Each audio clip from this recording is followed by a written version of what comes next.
I feel like I'm such a loyal person that if I was rocking with you, then I always want to be rocking with you. Like, I don't want to not rock. I'm obviously your friend for a reason. Like, I want to rock with you all night. Stop it, because we've been so obsessed with Michael Jackson. Yeah, we can get into that. Don't start it, because I'm going to get up and hit a key on them. Like, welcome back to Let Me Walk You Out, a podcast about navigating ambition, womanhood, sisterhood, growth, alignment, all the things. All the things. And we're so excited to be back. I know. Episode 3? Yeah.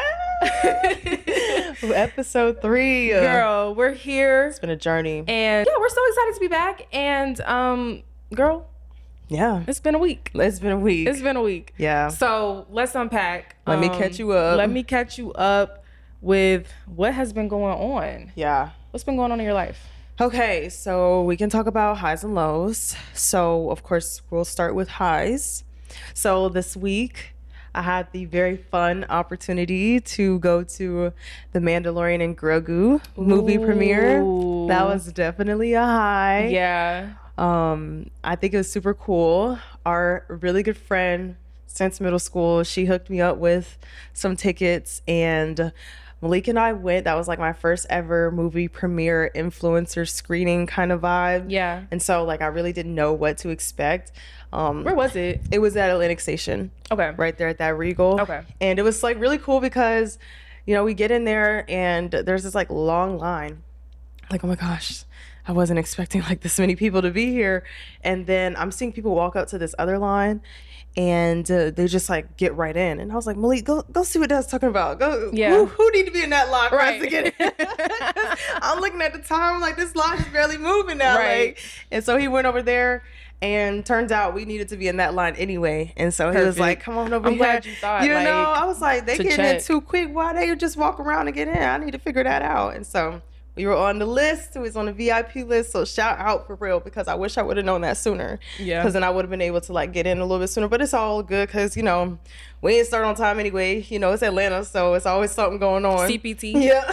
Quite literally. Hello. But when we got in, we had matcha. They had like different like drinks for the just like the brand activation event of Mandalorian and Grogu. You know, Grogu's green, so they brought in matcha. I was like, why matcha? But then I guess because it's green. Because it's like, you know, baby Yoda. He's not actually baby Yoda, but yeah, it was so cool. And I actually liked the matcha. Like, I'm not a matcha girl. Yeah. I'm really not a matcha girl, but I actually enjoyed it. And You tried. I did. Yeah. I've tried so many different matchas. Like Callie, my sister, we didn't introduce these characters last time, but like, I know we just saying people, we just said people's y'all will names. get used to like our cast of characters. Yeah, seriously. But she kept like trying to get me to try different matchas and was like, girl, okay, what about this? So she gave me like a strawberry one time. And I took a sip. I was like, still not my vibe. She gave me a banana one time. That was actually pretty good. Yeah, I remember the banana. That was different. But this time I was like, okay, I'm kind of getting it. So shout out to them. But it was a good movie. And I enjoyed it. I was smiling. I was laughing the whole time. And if you haven't seen it yet, you definitely should. It'll probably see it. come to streaming services soon. It's a Disney movie. I'll probably so wait till streaming because I feel like I'm not a Star Wars girl. yeah. And you don't need to have any sort of like prerequisite That's of like good. the Star Wars universe and like Because what aren't happened. there like 50, 11? No, it ain't movies that many. at It's like this 9, point? maybe 10. It's a lot of like movies never actually. ending. It's like a Every Marvel year, franchise. I feel like it's a new one. Yeah. But I mean, I get it. Yeah, but you don't need to have like any sort of like knowledge in order to like go and see it and enjoy it. So Okay. you definitely should. So that was my high, and I was very happy about that, and I'm very appreciative. So if she's watching, shout out to you. I really appreciate you. And you made a fire recap video. I did. So y'all need to go check that out on her page because Yeah. it was so cute. Yeah. Your outfit was tea. Thank you. Let's I was start like there. channeling like Padme from what is the planet called? It's some planet in the Star Wars. But it's in the universe? Yeah. Okay, well. I was like trying to do a little bit of like quote unquote cosplay. I don't really yeah, know. I was like, I didn't get the reference, but that's Yeah. because I'm not a Star Wars girl. Yeah, But that's but- even better. I tried, and it was really cute because it was like just all white, because all she did was wear all white and then a cape, and I was like, okay, I can figure out some all white and a little something to go over it, I love you know? a good all white pop of color moment. Yeah. And I think that plaid that you added on, I was like, okay, Period. I like this. So Thank you. cute video, go check it out. Yeah, it's on all of my social channels, so you can check it out at Stefanina. Period. And do you want me to do low or do you want to go with high? I guess, yeah. Should we just both do high and then we do Then we low? go low. Yeah. Okay. When they go high, we go low. Yeah. Whatever Michelle Obama said. Okay, my high was that I took my mom out to brunch. Oh. And I feel like my mom, like, you know, you grow up and they're like, I'm not your little friend. But now that is really my little friend. Yeah. Yes. And we have a good time. But I feel like since moving home, I haven't like just hung out with her as much as I should. So I was just like, girl, let's go to brunch. Yeah. And we went to the garden room it's like kind of inside of St. Regis. But I had never been inside of there. And gorgeous interior of the St. Regis. Yeah. And then you get into the restaurant and the garden room is stunning. I love it. Like it literally feels like you're in a greenhouse. The garden room. Yeah, literally it's just the garden room. And it was like not too big, but it wasn't too small either. Like it gave intimate but still room to move around. And everybody was dressed to the nines. Like I think my outfit was cute, but I felt underdressed almost. Really? I was like, yeah, I could have come harder. Like it was people were putting together some looks, but I think a lot of people were staying there. Yeah. Like they just rolled downstairs. And it's the St. Regis too. Yeah. So you already know the type of people that were there, but it was really, really, really nice. But yeah, we just caught up. I mean, I was in there full transparency wearing some shades because the night before we had a time. Steph had a game night. So you already know I was out late partying. Yeah. So I'm in there like shades on, talking to my mama, kind of leaning. Mind you, I don't even know how she made it to brunch. Me either. I couldn't have made it. I know that's for sure. I woke up, chug water, BC powder. It took a minute for me to get out of bed, but we made it. Yeah. And yeah, I got hummus. Nice. I love hummus. The hummus was phenomenal. My mom got shrimp cocktail, and then I got eggs Benedict, which is my go-to everywhere I go to brunch. But it came with caviar on top. Oh. Yeah. Okay. I was like, okay. St. Regis. Hello. Don't play. Add that to the list. So I know, right? Garden room. So the garden room was tea. So yeah, I just loved catching up with my mom. Yeah. And that was probably my high. Yeah, I love that. Need to take my mom out to brunch more for sure. For sure. So I guess we're dipping into lows, dipping our toes in the lows. And I would say that my low is that I guess it hasn't been recent no more. Like at this point, it's been like a month and a half since I've been back from my trip, from my birthday trip. But a lot happened, I feel like, when I was on that trip, and that transition into me coming back to like a different sort of reality. Like before we left, our podcast was still like very much so an idea, and we had just did our photo shoot, and we really hadn't recorded any episodes yet before I left. But when I came back, or when I was on my trip, we got the pictures from our photo shoot back. A lot of things just kind of started moving forward with that. Then before I left for my birthday trip, I was like part-time with my job, which had me only like working about 30 hours a week. I mean, I still had other things going on, but then before I left too, another one of my clients asked me to do a little bit more, start managing her schedule and things like that. So that was just like an extra additional role, I guess, that I took on, because it became more than just managing her schedule very, very quickly. And so then I was doing that. And so when I was leaving from my trip, I was like, okay, I'm getting a nice break. I'm getting, to escape for a week, and, being able to celebrate turning 25, because I feel like that's such a big milestone birthday. Century. But a lot of things happened. Like I said, we got our pictures back. Things started moving forward with that. My job ended up bringing me on full time. On the trip, they texted me on my actual birthday. On your birthday. Yeah. And it was like, wow, I don't think he knew when he was texting me that it was my birthday, but I was like, this is an amazing gift. But I was like trying to like really process what that was going to look like moving forward with all of my other responsibilities when I got back. But I was trying not to like think about it too much while I was there, because I still just wanted to enjoy myself. I wanted to enjoy my trip. Like, I'm overseas in Greece, like for the first time ever, and I don't really want to think about work right now. Like, this is great and this is exciting, but I don't want to think about what is going to have to change and shift. So ever since I got back, it's just been a lot of adjustment, because it's like I've been trying to, okay, now I'm managing a full-time work schedule on top of everything that I'm doing with my business, also full-time. Like, and my clients need more of me in this way. So how am I going to be able to do all of this without spreading myself too thin? And then also still being able to working my routine, like working, going to the gym, working, going, on walks, like just your wellness things. So I'm taking care of myself and not losing myself in the process of just like chasing a dollar or like busyness when that's like not really the goal. Like the goal is to make money to create more freedom for yourself, not just make money to keep busy. So that's been hard. That's been my low. And I was really kind of processing that realization this week because that's when it really hit me, because I was just talking with my quote unquote therapist. I wouldn't say that she's a therapist. She's more of like a natural healer and, healing through conversation and openness and things like that. And she was like, you've been processing a lot. Like, you don't understand, but a lot happened on your birthday trip that you didn't really have the chance to really think about until you got back. And now that you've been back, you've just been trying to get it done, but you haven't really had the chance to really process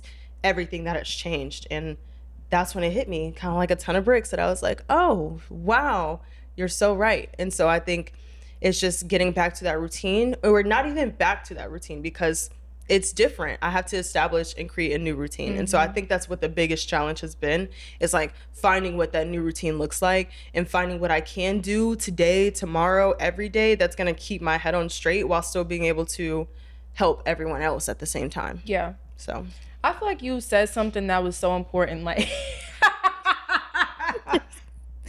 go ahead, girl, tell them. I'm sorry. No, the thing about me is when an inside joke pops in my head, I can't hold it. I'm just thinking about us in the editing process talking about cut it.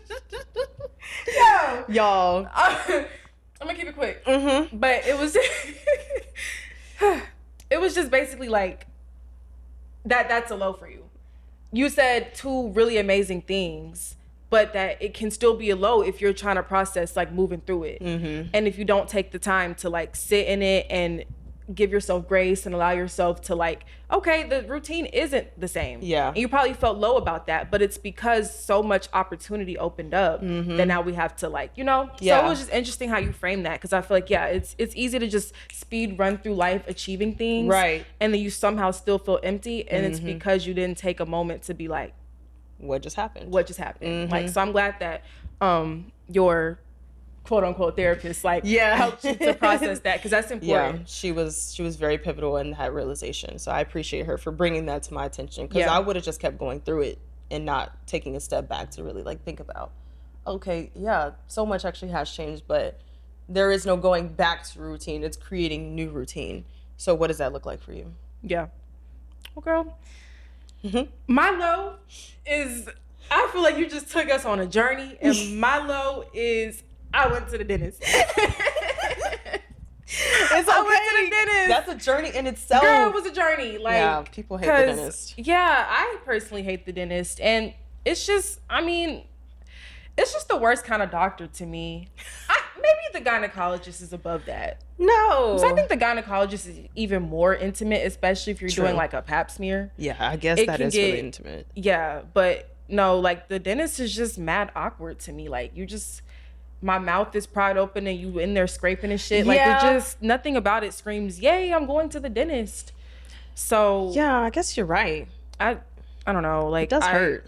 Yeah, like your mouth is a little numb after. But the last time I went to the dentist last year, I ended up having to go back multiple times because they like found, I don't even know like how to describe it, but when they are going through your teeth and they're like saying numbers like 2, 3, 1, whatever. Yeah, that's like gums. They're like looking at your gums. With the gums. And they were like, oh, like we need to we can't do the regular treatment today. You need to come back and get something treated for your gums. Oh, wow. Before this develops into gum disease. Yeah. I think like when like food or whatever gets trapped in there, they have to do like regular cleaning. And that's my fault, because I hadn't been to the dentist in like over a year. Like I wasn't hitting them 6 month marks or whatever. So I think I was like, oh man, I thought I was gonna be able to just slide on in here, slide out. They were like, you need a deeper clean. Psych. So I had to get that. And I think ever since then I've just been like, I don't want to go back. Like this time I thought it was gonna be a whole nother whoop-de-doo, but it ended up being just a quick little hour of cleaning. But that's good. That was my low, because I didn't really have a crazy week, but who wants to go to the dentist? Who wants to go to the dentist? Yeah. Girl, I feel you. Last time I had to get x-rays, and it was the guy's like first time, I'm pretty sure, like doing x-rays on someone. So I'm trying to be patient. And I really thought I was going to be able to get in and out because they don't usually take long, but he was just having such a hard time. Damn. And it's just like, this man just playing in my mouth right now. Like, sir, I have a meeting at 11:30. I appreciate actually. You know, like where's? Can we get the seasoned girl professional? that was watching him like went to another room, and I was like, no, baby, come back. We need you. I know y'all trying to let him do what he got to do so he can learn, but on somebody else, not me. Yeah, for real, please. I hate being the guinea pig. Yeah, I hate it. I was trying to be so nice. He kept apologizing. I was like, it's okay, it's okay. Like my mouth is open. Like I can't even say nothing. What am I gonna say? No, like get out. Too much. It's too much. The dentist is cool sometimes though. I do like my little goodie bag when I leave. I love the goodie bag. Been using that. Yeah. New toothbrush, new floss. Like yes, but nah, the actual experience was a low. Yeah, we could skip that. Just get the goodie bag, girl. Well, yeah, that was our weeks and highs and lows. I hope you having more highs than lows. Yeah, for real. For your week, for sure. Seriously. But I hope you kikiing with us too, because I know we over here cracking up. Okay, so we can go ahead and get into the next quick little segment. We're gonna highlight another Black business. This is every week, so if you have a Black business that you would like to highlight, we actually have a spotlight request form in the description below. Please fill that out. Let us know. We also would love to like go to businesses that we could actually try or order from so that we can give like our honest opinion too. So definitely drop that in the suggestion spotlight request form for Black businesses. And we are really in Atlanta. So if it's anything outside of Atlanta, you know, if we can experience it, we will do our very best. But, you know, if you can have like a good description of what that business is about so that we can inform more people, that would be amazing. But this week's Black business of the week is called Vera Skin. Now, Vera Skin is a beauty and aesthetics business. It is owned and operated by my sister. She is amazing. I have actually gotten a facial from her before, and it was just so divine and heavenly. Like I didn't want to do anything else with my day but just lay because I was feeling so relaxed. And so she just opened, and she does things like facials, wax, brow tint, lamination, services of that nature. And all of your first appointments, so if you book with her, your first appointment is 50% off, which is an amazing deal. You better get on that. You know, she'll be seeing me. Right, pronto, okay? 30-minute facials, 60-minute facials. She even has like a lunchtime facial, like a lunch break special facial, which is only like 15 minutes, but I thought that was so cute. Like on my lunch break, I'm just gonna go get this facial real quick. That's like, cute. Come back to the office looking glammed, okay? They like, girl, what you just do? Okay. You looking real shiny. Right. So yeah, it's a super cool way to support. She's based here in Atlanta, so we will have all her information linked in the description below. Please go check that out and support. I love it. I love her so much, and I am almost positive, double negative, because 2 negatives equals a positive. If you didn't get that, you know.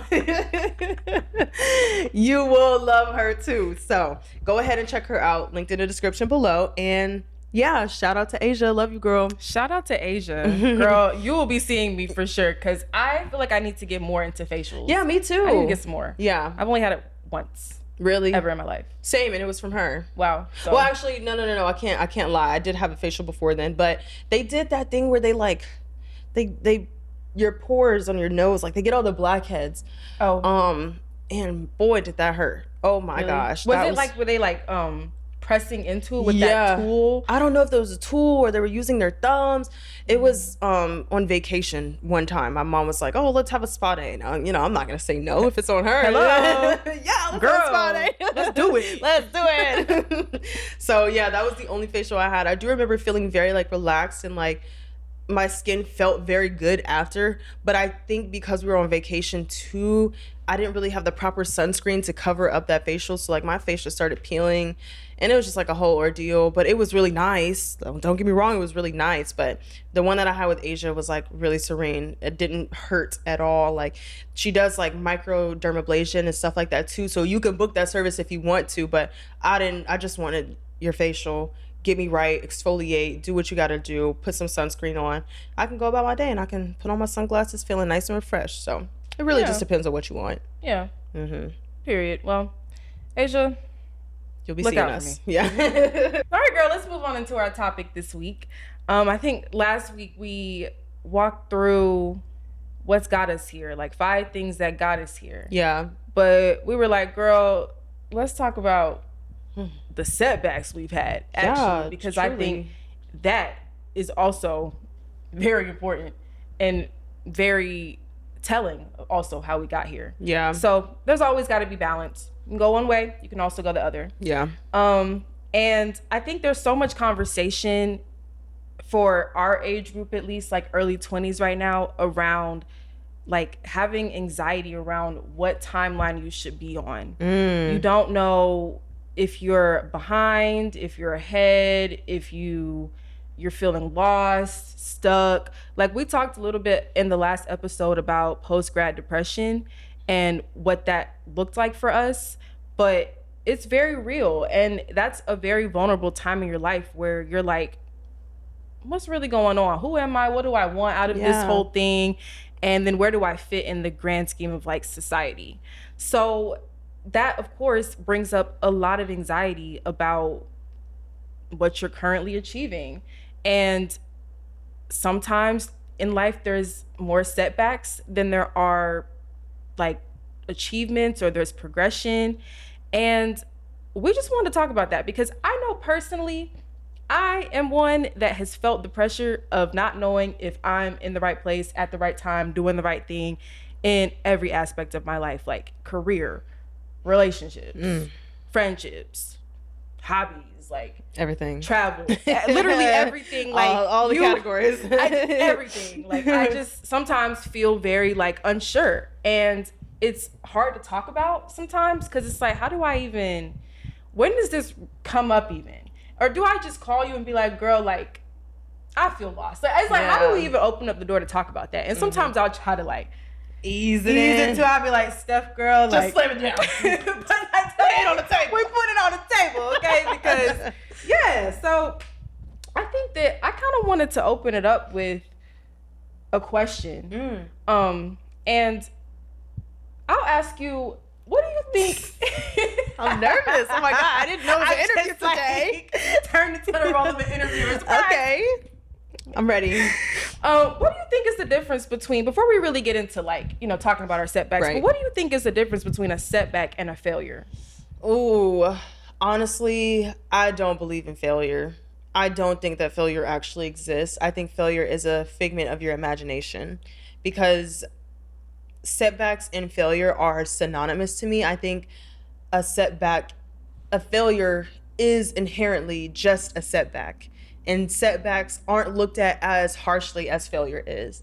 Failure only teaches you what isn't the way to go. You know, like if you failed at your math test, you didn't really, I mean, I guess like on paper, yeah, you might have failed if it's like a 46, but it only really taught you what you didn't know yet.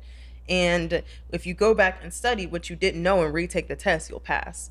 So honestly, I'm that person who doesn't think that failure is like a thing just because I used to be so scared of it. But then I got to the point where it was just like, well, let me just fail and see what happens. Let me just fail, and that'll teach me what I don't need to do and teach me what I do need to do quicker. So what about you? Girl, I have the exact same belief. Like, I don't really believe in failure anymore. I think the only true failure is when you quit. Yeah, when you give up. When you quit, when you give up, when you just decide I can't do this no more. Yeah. But only if it's like a tasteful or not a tasteful, I can't do this anymore.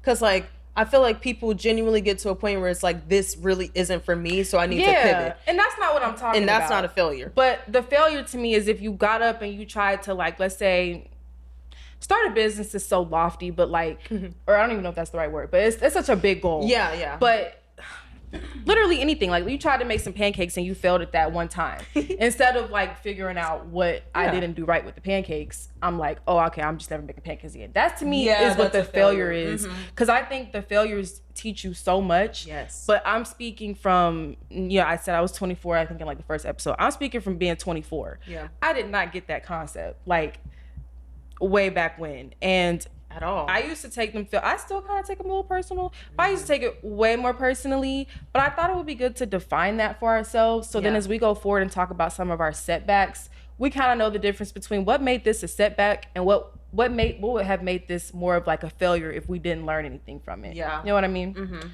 But I don't know. I don't even know where to start because I feel like this is such a like big, broad. Yeah. I feel like we kind of just have to pick somewhere, like throw the dart somewhere and just. Let's like throw the darts somewhere let's start with high school going into college. Okay. Because I really feel like that is when a lot of people start to kind of branch into different timelines. And I think that's the beginning. We kind of talked a little bit about like outgrowing people. I feel like that's the beginning of it. Mm-hmm. That's when you really start to outgrow some of the friendships that you really thought were going to be like really lifelong. At least for me, because I feel like for us, because I feel like for middle school, like when we went to RCA, that was a family. Like you're never not going to see those folks again. Or I don't think I said that right. But you see them all the time. You said it right. Did I? You're never not gonna see them, like, because you will see them. Yeah, we see them all the time. Yeah. Like, literally texted us the other day, like, let's go out, you know, and it's like our little family, you know. Mm-hmm. So I know that it's gonna, not that I would want to outgrow them, but those aren't people that you just outgrow because they literally become your family because of how close of a community that we are. And we are all, like, I feel like all of us at RC are very, like, ambitious people, and we're all striving to do really, really great things, especially, like, our cohort. So, yeah, that's, like, not the people that you outgrow, but, like, in high school, for me, at least, like, when you go to a smaller school and it's like people who don't really look like you and you're really trying to make those friendships and like kind of make them last and really get to know who people are, and you think that you know who somebody is, and then you all get sent to different environments, and then you start to grow a little bit more, and then you realize, like, is the different environment like college? Yeah. Mm-hmm. And then for me, like, I lived in Raleigh, and a lot of my friends weren't from Raleigh as well. Like, we were all spread out. Like, some of us were in different parts of North Carolina. Some people were in Virginia. Some people were in Georgia. Wait, talk about that a little bit more, because I feel like I know you mentioned it, but talk about your high school experience just a little bit more. Yeah, so I went to a boarding school for high school, which was an all-girls boarding school, 9 through 12, and it was in Raleigh, North Carolina. It's called St. Mary's School. I have nothing but love for them, especially looking back as an adult. And, you know, maybe at 18, I would have something different to say. But now as an adult, like, I can really appreciate that experience and even appreciate my parents more so for letting me have that experience, because it's really hard to just, like, let your 13-year-old just go to a different state and live there. I begged, like, for context, I begged to go to this same school. I wanted her to come to us. We were supposed to be at the same high school, and my mom was like, I need you in Atlanta. Yeah. And I get it. It's like, it's, you know, it's hard to send your kid away that young. Mm-hmm. But I also think you learned a lot from it, too. I did. I learned so much in, like, navigating not even adulthood. I think one of the main things I learned there, or not even learned, but built upon, was independence. Yeah. I think that, you know, RCA already made us pretty independent people and self-sufficient because we had to be. But going to a boarding school like that at 13 years old, like, I celebrated my 14th birthday in Raleigh. 15, 16, 17, 18, like, all those birthdays were in a different state, away from home. So it's like I had to learn how to be independent, self-sufficient, quick, like just like that. Like, my parents dropped me off. I ain't gonna lie, I might have cried for like 2-3 minutes, and then my first friend, Tori, shout out to you, she came and she was like, do you want to go sit on Smeed's balcony? And I was like, sure. And let's do it. And the rest was history. The rest is history. Literally, the rest is history. So it was definitely a very, very interesting experience. And, like, girls come from everywhere. Like I said, we had people who were international students. My first roommate was from China. She was so sweet. I loved her so much. And even going into, like, my sophomore to senior year, I switched. You know Lola. Yeah. So she was my roommate, like, the rest of the time. We were like, all right, girl. Yeah.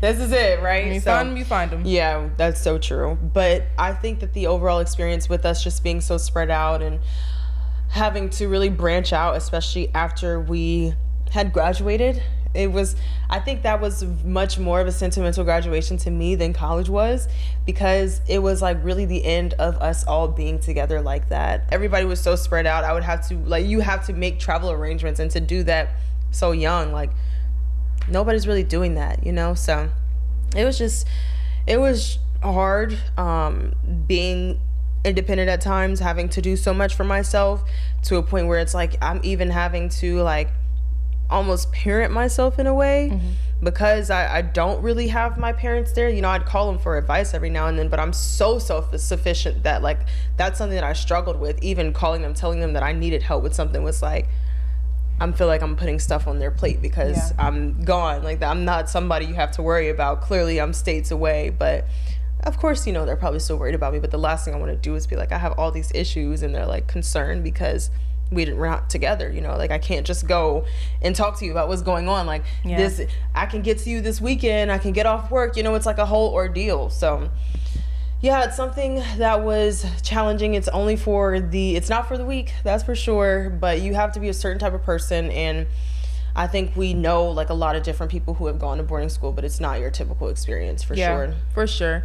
Yeah, I just wanted to ask about that because I know a lot of people like aren't familiar with boarding schools, and there's still that conception that like you just send kids away that you don't really that's like not the case. care for. I'm a very good child. It was a whole different thing. Like, I think boarding schools are becoming more common. I can relate. I went to high school here in Atlanta. I went to Woodward, so that's in College Park, and I don't even know if I outgrew. I think I had such a like tight unit in high school that every single person that I was rocking with then, I'm rocking with now. Even if it's a once a year check-in, like, I'm a check-in.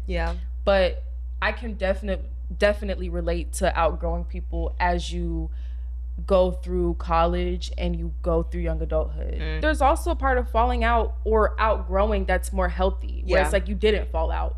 It's more that you just grow in different directions. And I think that can be harder because when I was in college and in grad school, I definitely had people where I was like, bye, like that little girl in that video, ever again.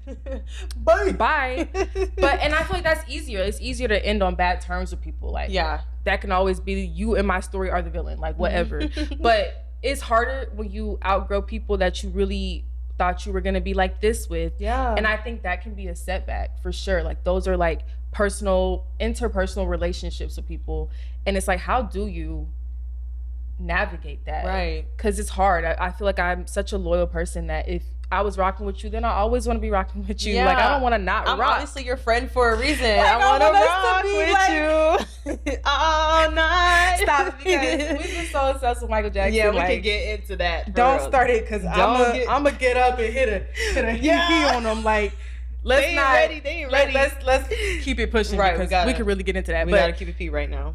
Yeah, is that what you were trying to say? Like, I feel like, I don't know if I'm taking this in a different direction. No, I think it's a perfect direction, because you do outgrow people in a very healthy way, but it hurts. Like, it's like when we talk about how friendship breakups are harder than like actual like relationship breakups, because sometimes you don't always end on bad terms. You literally just end because you realize you guys are two different people and you don't want the same things and you don't value the same things in a friendship. Clearly, like, one of my main things is communication. I really can't be friends with someone who takes forever to text back. Like, that really grinds my gears. It's different when it's family, because like, that's family, I'm gonna just call you, girl. But when it's friends, I guess I could just call you, but like, if you don't have proper communication skills, if you can't communicate with me a little something, a good little, hey girl, how you doing? If I text you that on a Sunday and you don't text back until the next Sunday following Monday, girl, good, sorry, it's been a lot going on. It's like, well, I got stuff going on too. I'm just trying to check in on you. But if you don't want that, that's fine. And that's not to like, you know, say anything bad or about anybody. That's just my preferred method of like friendship. Like, that's one of my values is communication. So yeah, it's hard, but it's just one of those things that happens over time. And I think I'd rather it be healthy though, because to end with somebody on bad terms too, like, you kind of have to come to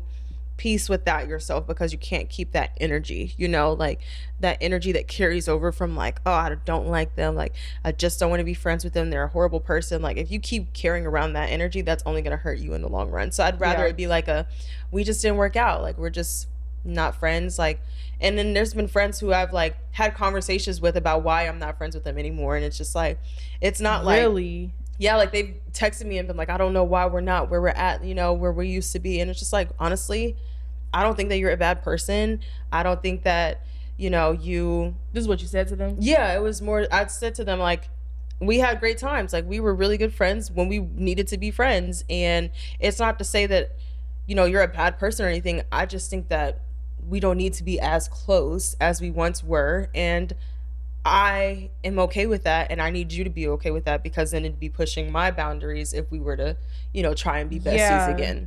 So that's so interesting. And I think that we can make this a whole different topic, because I don't even want us to like go too far on a tangent about that. But I want to talk to you more about that, because I don't know, I sometimes just hope people can read my mind. Like, if I'm not I'm not reaching out, then you don't have to reach out. Like, if I missed your birthday, you missed mine. Like, we don't have to, it gets awkward when people keep trying. And I don't even know if I've been on that side, because I feel like I can pick up cues pretty easily. Like, I can pick up what you're putting down. If you don't want to be friends no more, if you think we should talk less, cool.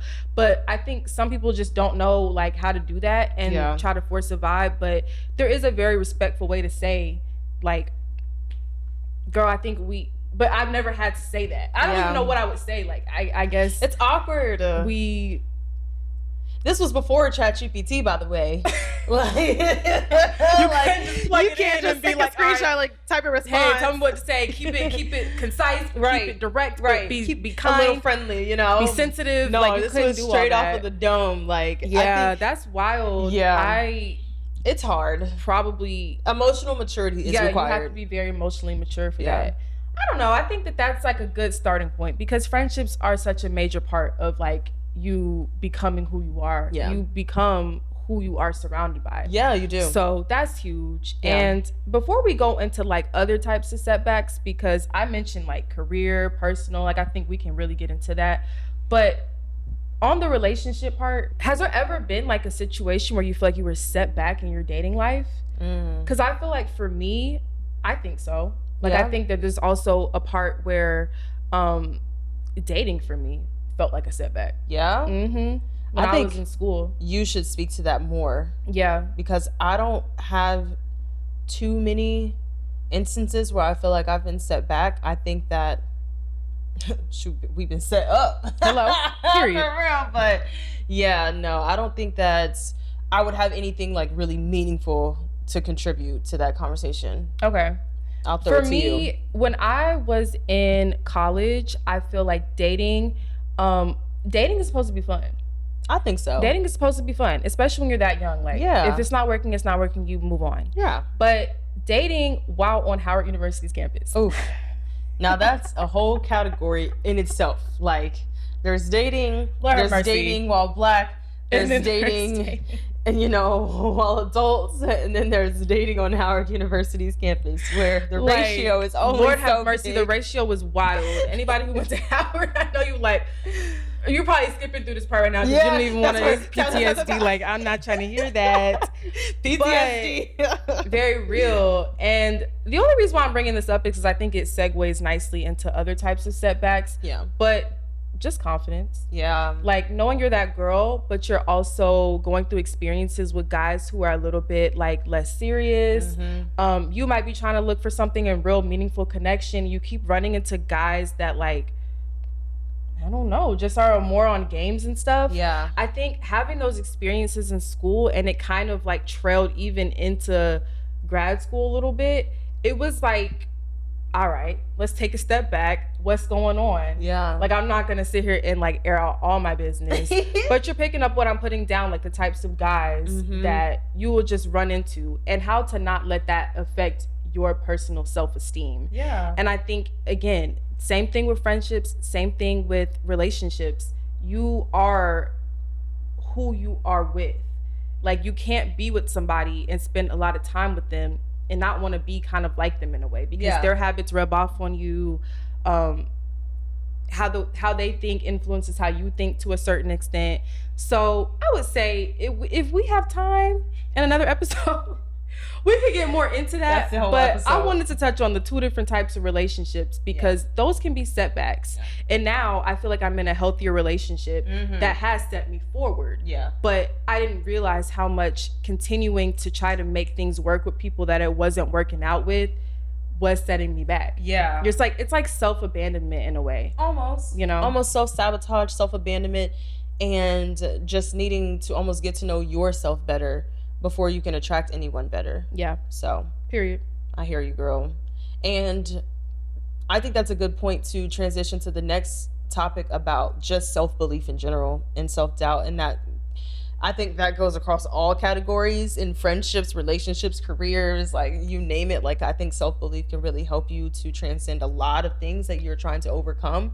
But yeah, I think that dating is one of the really big ones when it comes to self-belief and self-confidence. Really, it's self-confidence more than self-belief. I mean, self-belief is important, but these men are trifling. Like I don't know like a better word to describe it. Like they will come into your life and you can be on cloud 9 and they'll have you feeling like you just jumped off and you're on cloud -10, you know? Girl. So, and that's only though if you allow them to. And I think that's where the self concept and the self confidence comes into play, because you need to know when it's like, no, like I'm not taking any more of this. Like I know what I want. I know who I am, and I'm not going to let you make me feel any less than that. But you don't learn that at freaking 18. Like, you don't. You know? And I think the catalyst for why I started therapy the first time was a culmination of a lot. But one piece of it was a situation where I was dating a guy for a minute, and then it didn't work out. And I truly felt really low. Yeah. And I was comparing myself to like other people and trying to figure out why me, like why this happened to me. And I was internalizing a lot. And I think that was a catalyst to why I sought out therapy, to get a better sense of self, to detach a situation, like a dating experience. And at that time, I think I was having issues with like friends too. Yeah. I needed to detach from making my self-value like the same thing as what was going on in those relationships. Yeah. Because that involves somebody else, and you can't control other people's actions. True. All you can do is look at you and take accountability for like where I went wrong and do better. Just attract better. And so yeah, I think everything you said, absolutely. And that concept of like self-belief, I think when you don't have that, huge setback. Yeah. So I feel like I wanna hear more about that from you, because I feel like you can really speak to like developing that. Yeah. And allowing that to not be a setback in your life, but more of like something that once you've healed that relationship with yourself, you can go further. I think that this has happened more recently, I would say, than not. I can't say that I was very confident in myself at 16. I cannot say that I was very confident in myself even at 20, 21, to be honest. Like I feel like I'm just now 25 years old, getting to the point where I can actually, like, if I put my mind to something, I truly believe that I can do it. And I think that's one of the things that, you know, I was talking to you about this, like, you know, Pookie and them can say all how much they believe in you, and you know how much they love you and they adore you, and how much they think that you're gonna go all these places. But if you don't believe Pookie and them, it's not gonna do you no good. It's not gonna do you anything. Yeah. Like, so I think one of the biggest examples for me of self-belief has to be when I started my YouTube channel again. I guess it was 2025. When I started posting consistently, then I got to a point of burnout, but that'll be a different episode. We're not even gonna touch on that. But so no, I was posting like every week, and I had been doubting myself for so long. And I think I talked about even in the last episode, like my word for 2025 was consistency. Yeah. And so that was the year that I was really trying to prove to myself, okay, you can do it. And building the consistency helped to believe helped to helped me with self-belief, if that makes sense. I'm trying to think of a better way to say that, but that's just how we're gonna put it for now, okay? But building that consistency really helped me to grow my self-belief, because it was more so, okay, you've proved multiple times that you can do this. Now, okay, what else can you do? Like, where else can you take this? And when I started to kind of see like the proof is in the pudding, is when I really started to see, okay, let me broaden my horizons, let me broaden my my mindset. And I think one of the biggest examples was that job that I was at for a really long time. So I was really at this job for like a year and a half, maybe more. I started with the overall company back in like October of 2024, really November of 2024. And I guess it was like a full 2 years, because I ended up leaving, November 2023. Then I ended up leaving in about November of 2025. So it was about a full 2 years of me working there. And, I would complain. Your girl she do be complaining sometimes. And it got to a point where I was just sick of complaining. Like, I was tired of talking about it. I was like, I know people are tired of me talking about it. They don't want to hear about this dang job no more. They don't want to hear about it, girl. You got to do something about it. And it was like, everybody keeps telling me to, okay, apply for this, apply for more jobs. And it was like, I kept trying to rationalize, okay, well, it's not that bad. Like, maybe I do deserve like, this much a month. I don't really do much. Like, I'm trying to justify lower pay for myself, mind you. And it got to a point where it's like, girl, what are you doing all of this for? Like, what are you compromising for when your vision board is women in suits, women who have started their own businesses, cash flow, bankroll? You know what I'm saying? This is not going to be the avenue to get you there. What are you compromising for? And I really had to have that come to Jesus moment with myself. And I think, doing other things like establishing consistency with working out, with posting, with just showing up for myself on a daily basis, journaling, even stuff, little things like that really was like, okay, girl, well, you can do it. Everybody's telling you that you can do it. Now you need to see if you can actually do it and actually believe that you can get somewhere in something else. And so I think once I started to actually believe in myself and actually believe that I deserve better, I think the main overarching thing is like, I didn't believe that I needed or wanted one certain thing. Like, I believe that I deserve a new car. Like, it wasn't anything stupid like that. Not to say that's stupid, because I do believe that I deserve a new car. Yeah, that's not stupid at all. But it wasn't so granular. It was just like, the overarching is just that I believe that I deserve better. Yeah. And how are we going to get that? How are you going to get better? And how are you going to position yourself for better? And all right, let's do it. Because stop complaining. I didn't want to hear myself complain anymore. And I think my breaking point was when I was in Colorado with my sister.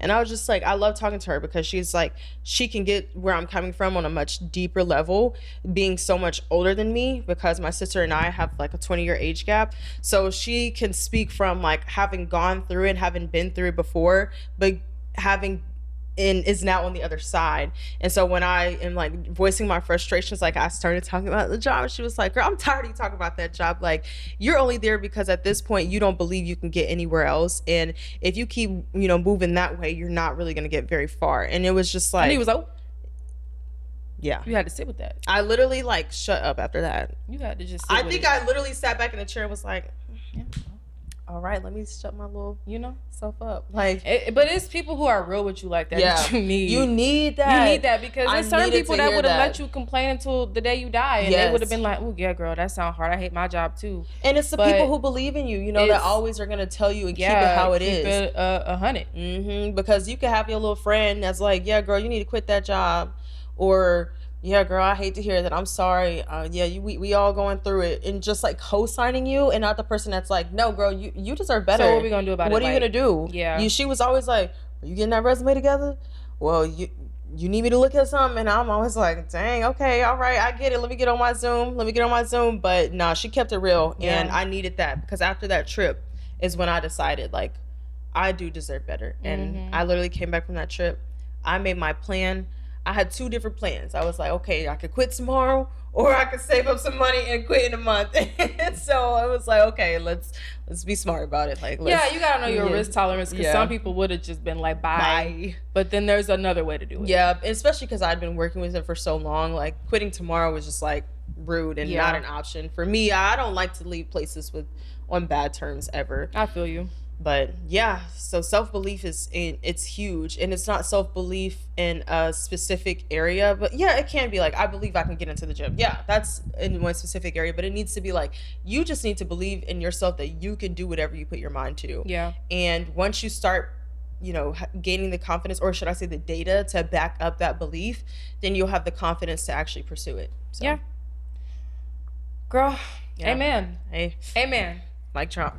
Mic drop it. No, don't drop it for real. I caught it. But nah, yeah, I 100% feel you. And I'm trying to think of like when I felt like I believed in myself more. Mm-hmm. Because there was a long period of time where I felt so awkward in my own body. Yes. Awkward in what I thought, how I felt. Like everything kind of was a question mark. Like I was ready to step, but was I? Yeah.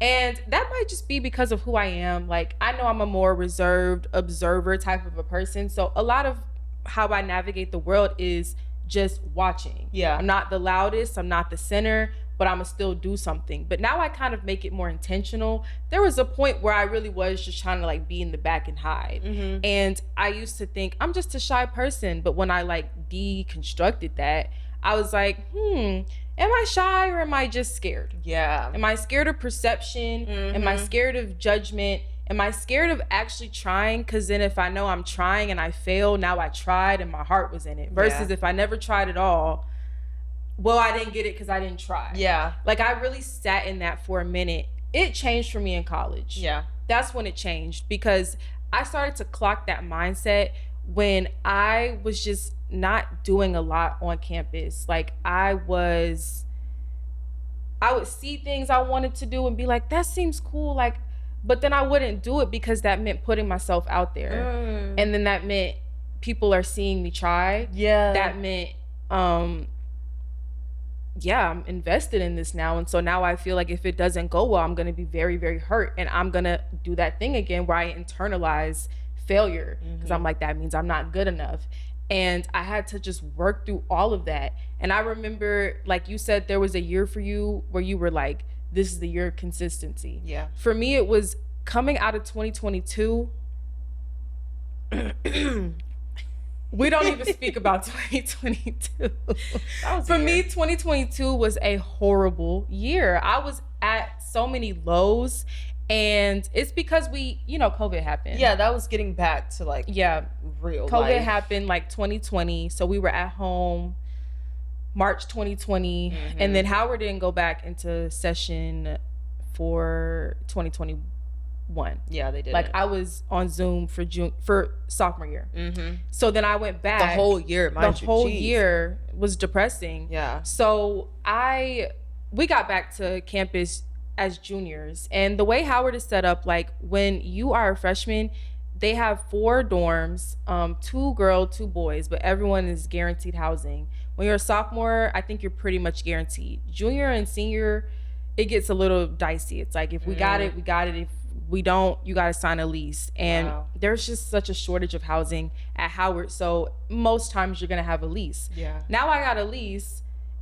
Like I want to say, I don't remember how many miles off campus, but like I had to take the train every day, like a good 30, 45 minute commute on the train to get to campus. So I feel so isolated, and we just got back. So I remember just thinking like, gosh, I want to do all these things, but it would just take me too long to get there, or I don't feel as connected to the student body anymore. I'm trying to make friends, but I don't know how. It was all of these things, but I started to realize like, maybe I'm not just too shy to make friends. Maybe it's not just the circumstances. Like it did play a factor, but a part of it was like, I am just too scared to get on this campus and really try to do something for real. And junior year, at the end of 2022, when I was feeling like this is a mess, I feel a mess, and every single day I'm feeling this way, and I feel like I don't like feeling powerless. So I was like, what can I do? Yes, that's the worst feeling ever. It's like you don't want to sit in that for too long. 2022, I wrote myself a letter. I was telling you about this the other day. I wrote myself a letter to be delivered to me at the end of 2023. And it was like basically everything that I just knew I was going to accomplish. I'm like, girl, you did it. You got up, You did what you had to do. You applied for the schools you wanted to go to. You went out, you made friends. Like, you had a really, really bomb friend group at the end of the school year or whatever, like closing it out. You met some really cool people. You went out for like the e-board of like, I was on the e-board for the PRSSA, which is the Public Relations Student Society of America. Tongue twister. Say that 3 times fast. And I ended up meeting some really dope people. Having some of the best experiences because I just put myself out there. And I started to believe that I could do more because I just took the leap to do more. Yeah. And I was like, wow, it was this simple the whole time? Like, it's not simple though. It's not. It's really like, you think it's this just like quick little boom, boom, boom. But I had to go through what I went through to understand that, babe, to live life, you got to live life. Yeah. And I was my own setback in that scenario. Like, sure, there were external factors into why my confidence took hits at certain points. But at the end of the day, I was holding myself back by allowing myself to sit in that and create narratives that weren't true. Versus when I really started living life, even in the moments where I was, quote unquote, failing, I remember just being grateful. Yeah. I was like, but I'm feeling. I'm not numb anymore. I'm not just stuck. I'm like really feeling like I'm not on the sidelines of my own life, but I'm playing in it. Yes. And that's something that the therapist, I can't even take credit for that because I just got chills, but that's something that my therapist at the time that I got, she put me on to Brene Brown. If you don't know who that is, I don't even know what her official title is. I want to say she's like a researcher, something psychology, I want to say. She's like talk about eldest daughter, like being the eldest daughter. That isn't what I know her for. I low-key want to look it up because I don't want to get this wrong. I don't know where my phone is. I got you. There we go. Vulnerability. Research professor, author, and podcaster who studies vulnerability, courage, empathy, and shame. She has a Netflix special. I hope it's still there because if you struggle with any of those things, and I think most humans do because it's such a human experience, please watch it. But she said that in her talk, and it stuck out to me ever since. She was like, living behind this like veil of vulnerability, shame, embarrassment, you become like you're on the sidelines of your own life. You're just watching all these decisions just basically get made for you while you're doing nothing. Yeah. But when you get in there, it doesn't matter if you're getting hit 100 times. At least it's you doing it. At least. So everyone was just like power in me standing up and finally deciding like, okay, I'm finna do this. Like, and then the confidence grew. Like, the confidence does not just come out of nowhere when you wake up one day and you're like, I wish I was confident. The confidence comes from doing the thing. Yeah. And then being confident. Exactly. I don't even know how. I don't even know what made me say all of that, but self-belief. And you said something important too. What did I say, girl? Tell me. About the job. Yeah. But I think that was huge for me too, because that's a career setback. Yes, that was a career setback. I did feel very setback, especially, oh my gosh, I was comparison, especially like, that was like my first job out of college, and I felt like I was like compromising so much, knowing that I deserved so much more. Like, it's one thing to like know, but it's another thing to like know that you deserve more. Yeah. It's like, it was a thought in the back of my mind, like, oh yeah, I mean, of course I deserve to be working at like a nicer company, you know, that pays well, put me on a full-time salary, benefits, all that. Even though that's not like what I want long term, that's what I want right now. Yeah. And I deserve that. And it felt like I'm watching everybody literally get what I want on LinkedIn. And it's just like, when is that going to be me? Like the horrible L word, the horrible L word. But yeah, you know, I feel you. It did feel like a career setback because I was there for so long. And I think what really like did it for me was it didn't do it for me in a bad way, but like when you finally got your offer for your job post-grad, I was like, all right, Steph, lock in. Yeah. I think I told you that too when I was leaving. I was like, you really inspired me. Like, when you like found something that you liked, because she's a picky person, y'all. She is very picky. I'm so she can picky. have 10 offers, but if it's not what she wants, she gonna say no. Okay, she is not settling for a check. And that's so crazy, because I was literally just talking to my homegirl about this like 2 days ago, because she's like in the middle of trying to get a job, and she graduated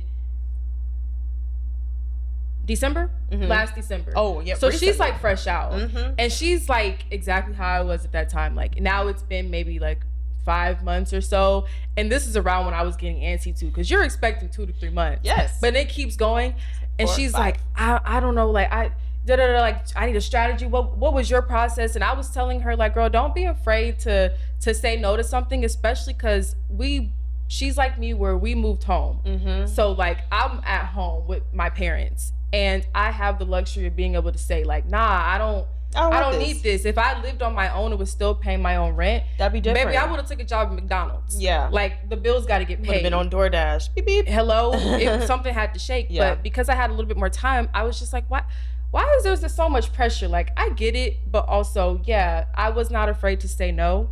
And that's what she's referring to, because I did say no to a couple things before I found what I wanted. And that's good though. Yeah. First of all, it's good that you have the support system. Yeah. Because we do have to acknowledge that's amazing, and it's a luxury that a lot of people don't have. That's the only reason why I can say no, and I know that. Exactly. Yeah. But it's also good that you knew that those jobs weren't for you, and you weren't coming out of a place of desperation when you said yes. Like when you said yes, it was genuinely because this is the role for me. Yeah. I know I'm going to succeed in this role. And you just knew, like, I know you knew. And I knew the moment I read the job description that it was mine. And I had not felt that way about anything else. And it wasn't even like I was saying no in terms of like being overly picky, because it's not like that. I wasn't gonna like turn down something for real, but it was getting ridiculous. Like I applied to one job and went through so many rounds, and it was all looking really good, and then it went quiet for a minute, and I would check in every now and then, and the recruiter was like, oh, just give it some time, like this process can take a long time. She finally hit me back up like way later. I almost had forgotten I even applied, and was like, well, this role is now an internship, like it got reduced to that, but it will still have benefits if we wanted to call you first and give you the opportunity before we open it up again. And I sat with that for maybe like 30 seconds. I'm not gonna act like I was really like 3 days pondering that. But I was just like, you know what? Right now I'm definitely making $0, so this is an improvement. And then I don't have benefits, so it's like internship with benefits. But then I was just like, but I literally like have a master's degree. Yeah. I was like, I didn't go this hard to get an to be still an intern. Like this is my moment to have a full-time role. So it was stuff like that where I was just like, no, this is somebody else's opportunity. Like somebody got that internship and that's where they needed to be. Yeah. But I knew for a Fendi fact that it was not me. I ain't never heard that one before. Girl. I'm about to start using that. Girl. Y'all write that down. Write that down. Fendi fact. But no, it just, so it wasn't, if there was something that I felt like was, okay, this is less than I want to make right now, that's understandable. Like this is my first job. You gotta, at some point, just, what you can and can't give, but I knew that was a little too far. But I do feel you, like from the outside looking in, it was just very much like, this girl doesn't play. She knows what she wants. But yeah, when I got that offer, like I remember being in the car with you. Yeah. Because we were riding back from, where were we? PCB? Something like that. Yeah. Was it PCB?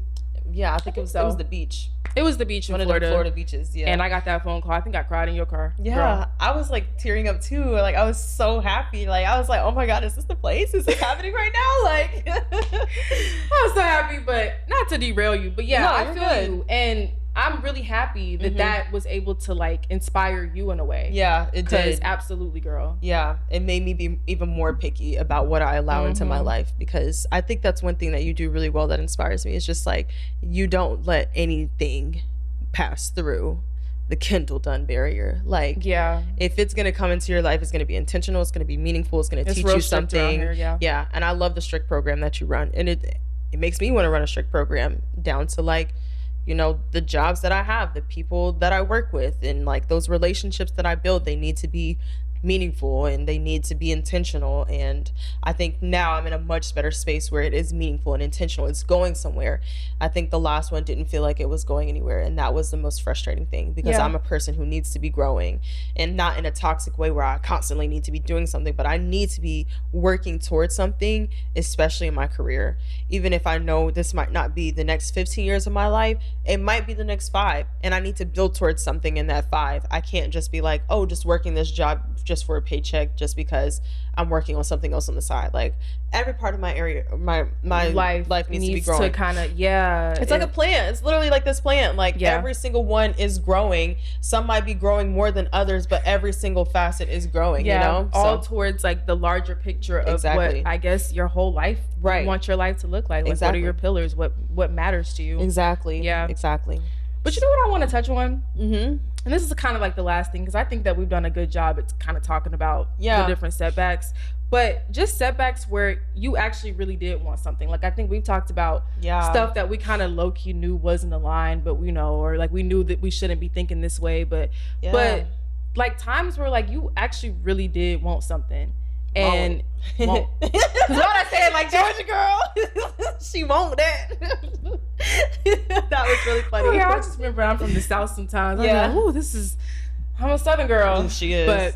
But times that you really wanted something, and I think what made me think of this is because we're talking about jobs, but I remember I was an intern, going back to this whole concept of intern. I think that word takes a shot every time you hear intern. I feel you. But I was an intern at one point in college, and this is kind of towards the end. So at this point, sometimes internships get converted into full-time roles. And I don't even think I graduated for another year, but the program was designed to hold that spot for you for a year.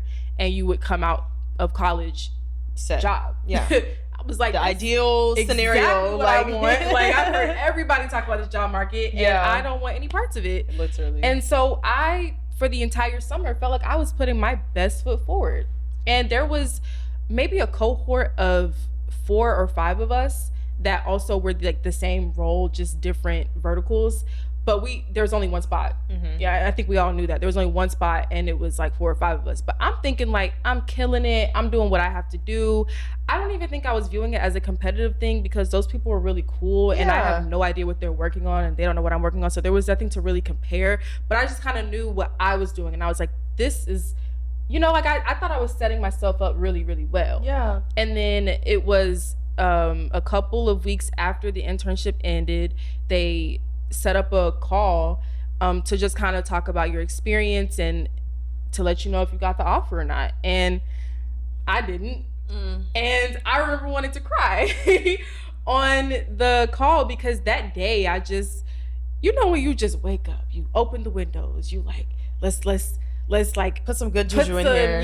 Some good juju. Like, let's meditate. Let's set the vibe. Like, let's say our positive affirmations. In the good energy. Yeah, because this was that year when I had started to change things around, and I was just like attracting so much good. Yeah. So I was kind of riding a high of like so much good. I was like, this is gonna happen. Right, it has to. And so the call, of course, started off super nice. They're gonna put it in a nice, like, that compliment sandwich. Yeah. And so I'm thinking, okay, this is it. And then they're like, but we can't offer you this position. And I'm crazy. So then I went to LinkedIn to see who did get it. Because people would write like incoming, this, that, and the third. And I figured out who did get it. And I was just like, wait, what was she doing that I wasn't doing? Like, wait, what was she working on? But that wasn't a very healthy way of thinking about it. But it's just because I really wanted it. And I was like, gosh, like, this hurts. This really stings. And at the time, all I saw was the negatives. Yeah. But looking back on it now, my life would have looked so different. And it might have been a good thing. Yeah. But different timeline. Always have known that I wanted to go to grad school. And what really like stands out to me about that is I was just willing to like not do that anymore. I've always known that I kind of wanted to go straight from college to grad school too. I'm not even talking about go back in a couple of years. Like, I've always known I wanted that to be one clean sweep. Yeah. And I already knew like the school I wanted to go to, because it was my dream school that I didn't get into when I was in high school. So I was like, grad school is my opportunity. It's literally like the top communication school. Like, it's LA. It was everything that I needed it to be at the time. Mm-hmm. So I knew what I wanted to do, and I was willing to just be like, well, but if I get this offer, like, I'll just say forget all that, which was kind of strange that I was willing to do that. And it almost felt like a little gentle redirection from the universe. Like, wait, remember that you wanted to do this. Right. But that's not what I was seeing at the time. Yeah. You know? And sometimes it's a little bit more clear. Other times it's not. But that just reminded me of, you know, like talking about setbacks, just times where it's like, but I actually really did want that. Yeah. And what do you do when it's like, it doesn't work out? It can be really hard to try to look for the positives in it, you know? It really is. Yeah. I think similarly to you, it's less about a job and more about my experience with school. I really, really, really did not want to go to Georgia State. Like, oh my God, I remember this. Yes, this was like a whole conversation. Yeah. And I remember when I was graduating from SMS, I really wanted to go to like this private school in North Carolina, but they did not offer me as much financial aid that I needed. Do it. And mind you, tuition was like $60K a year, similar to what SMS was. And I know my parents were tired. Like, they're like, okay, you know, not that they were paying, because I had financial aid for SMS. I'm not paying no $60K a year. I'm sorry. I'll stay home and go to public school for that. Yeah. You know, I'll have me a nice little car, you know. So many things I could have had if I went to public school. Right.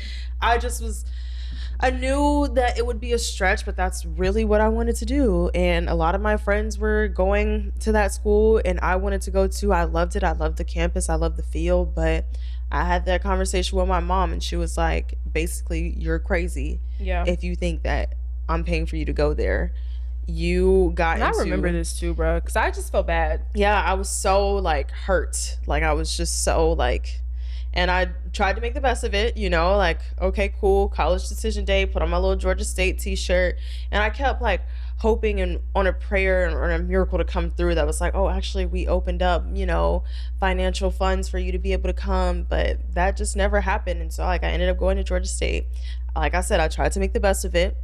And I just really did not like it. Like, everything about that experience was just so frustrating. Like, it just was having me feel so, like you said, isolated when you were talking about when you were living away from campus at Howard, because I didn't live on campus at Georgia State. I stayed at home. Yeah, I was commuting. I was like 45 minutes out. I was sitting through traffic to get through those 8 a.m.s. Like, the whole experience was just like, I don't want this. I don't like this.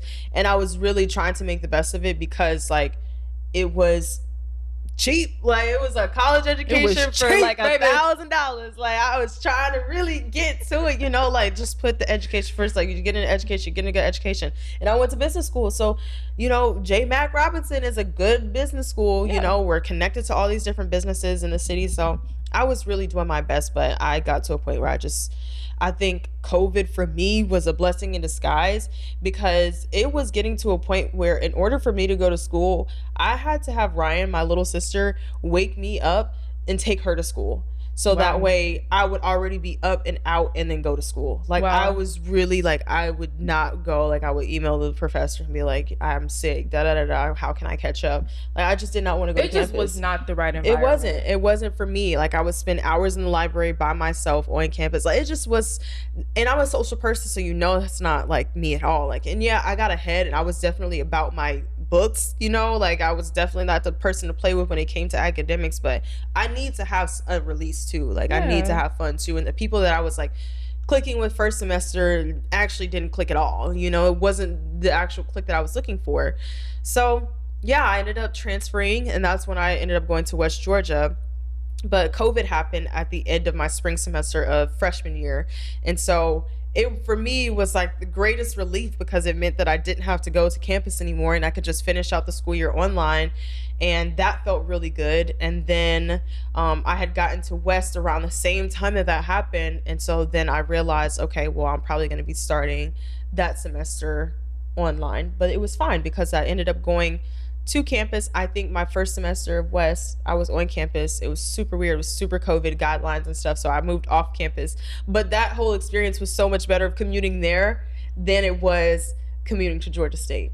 And I remember when I finally decided to go on the tour with my mom, because she kept telling me about West Georgia. I was like, I don't want to go to no West Georgia. Like, I was like, why are you recommending this school? I do hear you on that. You know, I like, didn't even hear of West Georgia until you went. I literally didn't know anything now about this school. Everywhere, of course. Yeah, they update print marketing. And though. they are update on these buses. Yes, sir. Riding around Station, Atlanta. like, yeah, they got budget everywhere. for sure. But yeah, I literally, because Ryan had planned on going there. My mom was like, West Georgia's a good school. And I was like, I ain't trying to go to no West Georgia, girl. Like, I'm going to figure it out and figure something else. So then I finally agreed, and I went on the tour, and I literally just fell in love with the campus feel. It's so much more of a campus, for real. Yeah. Georgia State is one of those integrated into the city type vibes. Annoying type vibes. And were you there when they built the racetrack? Yes. Or had you? I feel like that made it worse. It did. It just was a hub. It was a gathering spot. Yeah. It was literally the gathering spot. Meet me at the racetrack, and like we'll go. And but mind you, you're just a student. Yeah. And this is your campus, so I understand because West Georgia is so much more of a campus. Yes, vibe. It felt like a community. Yeah. Like you go on campus and you know that you're on campus.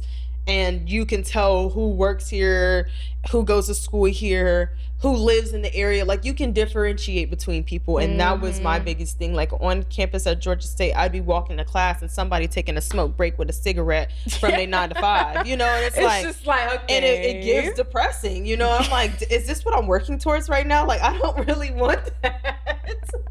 That's not the vibe I'm going for. I'm just trying to go to my English class. Like, dang. Like, y'all looking like y'all hate y'all lives on these little cigarette breaks. And I have to walk by it and just keep it pushing, man, you know? So it's reality right in your face, is. Because and sometimes I just didn't want that reality. Didn't want to see that. You know? I mean, guys, understandable. This is college, boo. It's supposed to be the best 4 years of your life or whatever they say. Like, dang. Right, for whatever they say. Yeah. Exactly. But yeah, I think I had a much better experience at West. So I think it was like me not getting into I got into the school, but I just didn't get the 8 that I wanted. It felt like such a setback.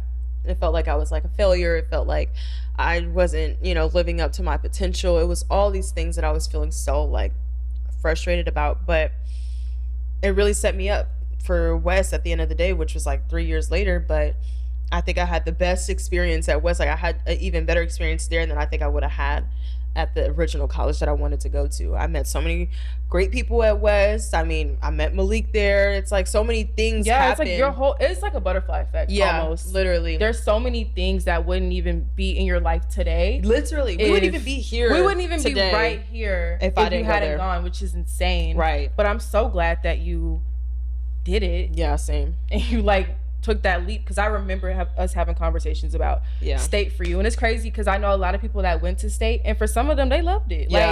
But it all just depends on who you are. Yeah. So wasn't for me.